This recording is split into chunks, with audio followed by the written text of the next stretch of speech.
சந்தியா ஜானகி சீரியல்ல இப்போ ராட்டகாசமான எபிசோட் வந்திருக்கு. ஸ்கிப் பண்ணாம ஃபுல்லோடையும் கேளுங்க. அதுக்கு முன்னாடி இந்த வீடியோ பிடிச்சிருந்துச்சுன்னா லைக் பண்ண பாருங்க. ரொம்ப பிடிச்சிருந்துச்சுன்னா நம்ம சேனலுக்கு வந்து சப்ஸ்கிரைப் பண்ணி கண்டினியூஸா ஆதரவு வந்துட்டாங்க. நம்ம தானா வந்து போட்டி போட்டு கலந்துக்கிட்டு இருக்காங்க. இதை வந்து மகாலிங்கம் வந்து பார்த்துட்டாங்க.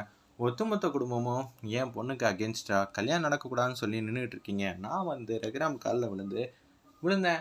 என் பொண்ணு கல்யாணம் நடக்கணும்னு. ஆனால் இப்போ சரியான சந்தர்ப்பம் கிடைச்சிருக்கு ரகுராம அசிங்கப்படுத்த.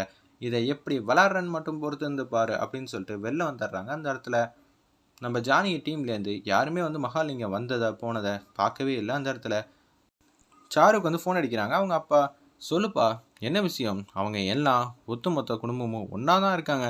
அப்பா ஃபாலோ பண்ணிங்களா? என்ன இருந்துச்சுன்னு ஆரம்பத்துலேருந்து சொல்லுங்கன்னொன்னே ஆரம்பத்துலேருந்து கோயிலில் இருந்தது, அதுக்கப்புறமேட்டுக்கு இங்கே பேட்மிண்டன் விளாட்றது எல்லாமே வந்து சொல்லி முடிச்சிடுறாங்க.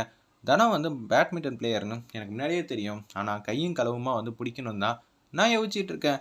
இப்போ இந்த குடும்பமே வந்து இப்படி ரகுராம் கிட்ட பொய் சொன்ன விஷயமும் சரி, நம்ம தனா வந்து இங்கே விளாண்டுட்டு இருக்கிற விதமும் சரி, ரகுராம் வந்து நேரில் பார்த்தா வேற லெவலில் இருக்குமா.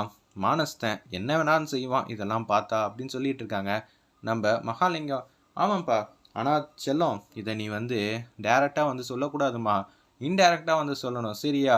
அப்பா நான் உங்கள் பொண்ணுப்பா, எந்த விஷயத்தில் எப்படி விளையாடணும்னு எனக்கு நல்லாவே தெரியும். ஆமாம்மா சரிம்மா, நீ நல்ல விதமாக வந்து இருந்துக்க அப்படின்னு சொல்கிறாங்க அந்த இடத்துல. அப்பா முதல்ல நீங்கள் அங்கே இருக்காதீங்க. நீங்கள் முதல்ல பார்த்த விஷயம் வந்து யாராவது வந்து ஜானகி டீம்லேருந்து பார்த்துட்டாங்கன்னு வச்சுக்கோங்களேன், அதுக்கப்புறம் என்ன ஆகும்னு நினைக்கிறீங்க? அவங்க இங்கேருந்து எஸ்கேப் ஆக தான் முயற்சி பண்ணுவாங்க. ரகுராம் வச்சு நம்ம போடுற திட்டம்லாம் தவிடுபடி ஆகிடும். சரிப்பா நான் இங்கேருந்து கிளம்பிடுறேன்னு சொல்லிட்டு மகாலிங்கம் வந்து காலேஜ் விட்டு கிளம்பிடுறாங்க. ஒரு பக்கம் பார்வதி தான் சரியான கோமாளி இந்த வீட்டில். அவங்க கிட்ட போய் சொல்லலான்னு சொல்லிட்டு குடுகுடுன்னு போகிறாங்க. அந்த இடத்துல நம்ம சாருமதி, எனக்கு ரொம்ப சந்தோஷமாகவும் நிம்மதியாகவும் இருக்குது. ஏன் என்ன ஆச்சு? நீங்கள் இப்படி இருக்கீங்க, ஆனால் நம்ம வீட்டில் இதெல்லாம் நடக்குதுன்னு நினச்சாலே எனக்கு கொஞ்சம் ஹாப்பியாக தான் இருக்குது. ஏய் சொல்லு சாரு, என்ன அப்படி இந்த வீட்டில் சந்தோஷமான விஷயம்லாம் நடந்துச்சு? நம்ம சீனு இருக்காங்கல்ல, ஆமாம் அதான் வயல்வெளிக்கு போயிட்டு கணக்கு வழக்கு பார்க்க தானே போயிருக்காங்க சீனுவும் அவங்க அப்பாவும். அப்படி தான் இல்லை, தனலட்சுமியோட ஆசையை வந்து நிறைவேற்ற தான் அவங்க எல்லாரும் போயிருக்காங்க. அப்போனா மாயா, ஜானகி இவங்க எல்லாரும் வந்து ஒரே இடத்துலயா இருக்காங்க. ஆமாம், அவங்க எதுக்கு போய் சொல்லிட்டு போகணும்? நான் ஆரம்பத்துலேருந்து சொல்கிறேன்னு சொல்லி பேட்மிண்டன் வந்து விளாண்டுட்டு இருக்காங்க. இதை என்னால் நம்பவே முடியலையே அப்படின்னு சொல்கிறாங்க அந்த இடத்துல நம்ம பார்வதி. உண்மைதான், தன்னோட பொண்ணோட ஆசையை வந்து நிறைவேற்றுறதுக்காக இந்த குடும்பம் எப்படியெல்லாம் வந்து பாடுபட்டுக்கிட்டு இருக்கு. அதுவும் ரகுராமுக்கும் சிவராமனுக்கும் தெரியாமல். இதெல்லாம் நினச்சாலே ரொம்ப சந்தோஷமாக இருக்கு. என்னது சாரு சந்தோஷப்படுறியா? உன்னை இந்த வீட்டுக்கு வந்து மருமலாக்கணும்னு நினைக்கிறது நான். அப்படி இருக்கும்போது எனக்கு எதிராகவே வந்து நீ சந்தோஷப்படுற. ஆமாம், நானும் வந்து இது மாதிரிலாம் ஆசைப்பட்டேன்னா வச்சுக்கோங்களேன், ஜானகி அத்தை எனக்கும் இது மாதிரிலாம் செஞ்சு தருவாங்களே, அதை தான் நினச்சேன். இந்த குடும்பத்தில் என்னதான் இருந்தாலும் அவங்க நினச்சது மட்டும்தானே நடக்கும். அவங்க இவ்வளோ ஆதரவாக இருக்கிறத நினச்சா எனக்கு ரொம்ப சந்தோஷமாக இருக்குது.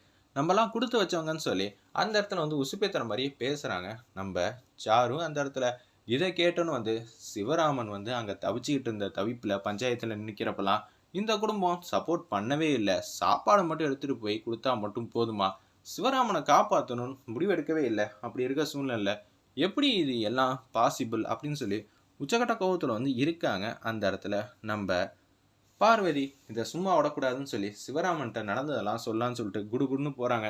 சார் வந்து யோசிக்கிறாங்க, இதை நான் தான் உங்கள்கிட்ட சொன்னேன், நல்ல விதமாக தான் சொன்னேன். நான் வந்து மகாலிங்கத்தோட பொண்ணு, எப்படியெல்லாம் அடிக்கணும்னு எனக்கு தெரியாதா? இந்த குடும்பத்தில் பிரியணும், ஆனால் அடித்த அடி இந்த சாரு ஓடுதுன்னு வெளியில் யாருக்குமே தெரியக்கூடாதுங்கிற மாதிரி தான் யோசிச்சுட்டு இருக்காங்க அந்த இடத்துல நம்ம சாரு. சிவராமன்ட்ட வந்து குடுகுடுன்னு போகிறாங்க. இங்கே நடக்கிற விஷயம்லாம் உங்களுக்கு தெரியுமா அப்படின்னு சொல்லி கேட்குறாங்க. என்ன நடக்குது? பேட்மிண்டன் விளாட்றா நம்ம தரோம், சும்மானு இருக்கவே மாட்டியா? மற்றவங்க மேலே பழி போடாமல் உன்னால் இருக்க முடியாதா? பஞ்சாயத்துக்கு அப்புறம் நீ டோட்டலாக வந்து மாறிட்ட, இந்த குடும்பத்தை பிரிக்கணும்னு நினைக்கிறியா? சும்மானு இருங்க. உங்களுக்கு ஒரு நியாயம், இந்த குடும்பத்தில் மற்றவங்களுக்கு ஒரு நியாயம். அவங்கக்கிட்ட அதிகாரம் இருக்குங்கிறனால எல்லாமே அவங்க இஷ்டப்படியே வந்து செய்கிறதா?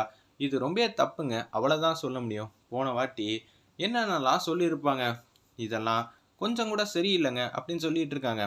தேவையில்லாமல் பேசாத. ஆமாம், என் வாயை தான் நீங்கள் அடைச்சிடுவீங்களே. இந்த வீட்டில் உங்களுக்கு மதிப்பு மரியாதை எதுவுமே இல்லை. ஆனால் இந்த ஊரில் மட்டும் ரகுராமுக்கு அடுத்தது எல்லாம் சிவராமன் தான் சொல்லுவாங்க. ஆனால் இந்த சிவராமனுக்கு ஒரு மரியாதையும் கொடுக்க மாட்டாங்க அப்படின்னு சொல்லிட்டு இருக்காங்க. ஒரு பக்கம் தனாத்துக்கு வந்து ஒரு 1/2 மணி நேரம் பிரேக் வந்து கொடுக்குறாங்க. கோச்சோட வந்து டிஸ்கஸ் பண்ண, தனா நீ சூப்பராக வந்து விளாண்டுட்டு இருக்கம்மா, உன்ன மாதிரி டேலண்டான ஒரு பொண்ணை நான் பார்த்ததே இல்லை. இப்படியே போயிட்டு இருந்தேன்னா இன்னும் 2-3 பேர் தான், அந்த 2-3 பேரையும் ஜெயிச்சிட்டேன்னு வச்சுக்கேன், உனக்கு கண்டிப்பாக வந்து கோல்டு வந்து கிடச்சிருங்கிற மாதிரி தான் பாசிட்டிவாக பேசுனாங்க. கண்டிப்பாக கோச், நான் வந்து நிச்சயம் வந்து நிறைவேற்றி காட்டுறேன்னு சொல்லி டப்பு டப்புன்னு விளாண்டுட்டு இருக்காங்க. சூப்பராக வந்து விளாட்றாங்க. அந்த இடத்துல தனலட்சுமி அப்போன்னு பார்த்து, ஏங்க ஜானகி நினச்சது மட்டும்தான் இந்த வீட்டில் நடக்கும்னா நம்ம எதுக்குங்க இந்த வீட்டில் இருக்கணும்? சும்மா சும்மா அண்ணி பேரில் வந்து குறை சொல்லாதுன்னு சொல்லியும் கூட இது மாதிரியா பண்ணுறேன்னு சொல்லி கண்ணத்துலேயே பொழிச்சுன்னு அடிக்கிறாங்க. அப்போன்னு பார்த்து ரகுராம் வந்து காரை வந்து நிப்பாட்டிட்டு மாதம் வந்து இறங்கி வராங்க. டேய் சிவராமா, பொண்ணுங்களை அடிக்கக்கூடாதுன்னு நான் சொல்லியிருக்கேனா இல்லையாடா? ஏன்டா அப்படியெல்லாம் பண்ணிகிட்டு இருக்க? இதெல்லாம் ரொம்ப தப்புடா அப்படின்னு சொல்லும்போது நம்ம ரமணி பாட்டியும் வந்துடுறாங்க அந்த இடத்துல. ஏன்டா சிவராமா இப்படி பண்ணிட்டு இருக்க? இவ சரியே இல்லைம்மா, எப்போ பார்த்தாலும் இந்த குடும்பத்தை வந்து பிரிக்கணும்னே சொல்லிட்டு இருக்கா. இது டோட்டலாக வந்து தப்புனாலும் கேட்க மாட்டேங்கிறா. இவ யார் மேலே குறை சொல்லியிருக்கான்னு கேட்டிங்கன்னா நீங்களே வந்து கோவப்படுவீங்க.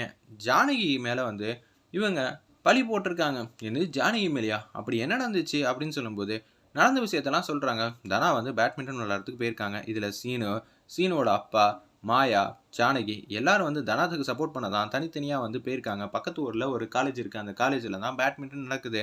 இதை நம்புற மாட்டிங்களா அப்படின்னு சொல்கிறாங்க. நீ என் மேலே எதுவும் குத்தங்குறை சொன்னேன்னு வச்சுக்கேம்மா, உனக்கு எல்லா உரிமையும் இருக்குது, நான் வந்து ஏற்றுப்பேன். ஆனால் ஜானகி மேலே சொன்னால் எப்படிம்மா என்னால் ஏற்றுக்க முடியும் அப்படின்னு சொல்லிடுறாங்க நம்ம ரகுராம் அந்த இடத்துல. உன்னை கடுப்பாயிட்டீங்க. நான் அப்போனா என்ன சொன்னாலும் நீங்கள் கேட்க மாட்டீங்க. நான் சொன்னால் எதுவும் உங்கள் காதில் வந்து கேட்காது. மற்றபடி நீங்கள் எல்லாமே வந்து நியாயப்படி தான் முடிவெடுப்பீங்க அப்படின்னு சொல்கிறீங்களே, இதை கொஞ்சமாக நியாயமாக இருக்கா அப்படின்னு சொல்லி பார்வதி பேசும்போது, இந்த வீட்டுக்குன்னு ஒரு வழிமுறை இருக்குது. அந்த வழிமுறை மீற யாருக்கும் வந்து அனுமதி கிடையாது அப்படின்னு சொல்கிறாங்க. இதே மாதிரி தான் பஞ்சாயத்தில் சொல்லியிருக்க வேண்டியது தானே? உங்கள் தம்பி சிவராமன் தப்பு எதுவும் பண்ணல, வாய்ப்பே இல்லை, சிவராமன் மேலே பழியெல்லாம் போடாதீங்க, அது டோட்டலாக தப்புன்னு சொல்ல வேண்டியது தானே? ஆனால் அப்போல்லாம் யாருமே வந்து வாயை திறக்கவே இல்லையே. இதான் அவங்க முடிவா? அன்னைக்கு மட்டும் பேசாமல் இருந்துட்டு 2 பக்கமும் விசாரிச்சதுக்கப்புறம் தான் இது மாதிரி முடிவை சொல்லுவேன் நீங்கள். ஆனால் இப்போ ஒரு பக்கமாக வந்து ஜானகி மேலே நான் குற்றச்சாட்டு வைக்கிறேன், நீங்கள் நான் சொல்கிறத விசாரித்து பார்க்கல, இதெல்லாம் நடக்க வாய்ப்பே இல்லைன்னு சொல்லியிருக்கீங்க. அப்போ நான் அன்றைக்கி நீங்கள் இதே மாதிரி தானே சொல்லியிருக்கணும், சிவராமன் வந்து தப்பான வாய்ப்பே இல்லைன்னு. இது நியாயமாக இருக்கா? பஞ்சாயத்துன்னு வந்துருச்சுன்னா 2 பக்கம் விசாரிக்கணும், இது தானே நியாயமாமா அப்படின்னு சொல்லும்போது, இதுக்கு தான் இவரை வந்து அடித்தேன், போதுமா? பார்வதி சொல்கிறதும் கரெக்டு தான் அப்படின்னு சொல்லிடுறாங்க. ரமணி பாட்டி வந்து எதுக்குப்பா தேவையில்லாம் ஜானகி மேலே வந்து சந்தேகப்படுற? ஜானகி மேலே எனக்கு சந்தேகம் இல்லைம்மா, இவளுக்கு தான் சந்தேகம் வந்திருக்கு. அந்த காலேஜுக்கு வந்து போய் பார்ப்போம், அதே மாதிரி நம்ம கோயிலுக்கும் போய் பார்ப்போம். மாமா எடுத்தோடனே காலேஜுக்கு போயிடலாம், டயத்தெல்லாம் வேஸ்ட் பண்ண வேணாம், நிச்சயம் அவங்க அங்கே தான் இருப்பாங்கன்னு எனக்கு நல்லாவே தெரியுங்கிற மாதிரி அதடியாக பேசுகிறாங்க. ஒரு பக்கம் ஃபஸ்ட் ஆஃப் வந்து ஜெயிச்சு முடிச்சிட்டாங்க நம்ம தானோ. அடுத்தது வேற ஒரு பொண்ணு வந்து வராங்க ஈரோட்லேருந்து. அவங்க வந்து பேசுகிறாங்க, நீ அந்த பொண்ணை வந்து ஈஸியாக ஜெயிச்சிருக்கலாம், அதுக்குன்னு எனக்கு ஈக்குவல்லாம் கிடையாது, நான்லாம் உன்னை தூசி போல் ஊதி தட்டிடுவேன் அப்படின்னு சொல்கிறாங்க அந்த இடத்துல. இதை சொன்னோன்னே பட்டமாயிட்டாங்க நம்ம தானோ அந்த இடத்துல.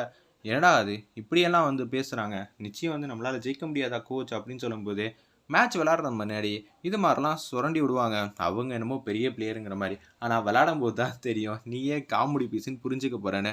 மாயா வந்து சூப்பராக வந்து பேசுகிறாங்க. வெயிட் பண்ணி பார்ப்போம்.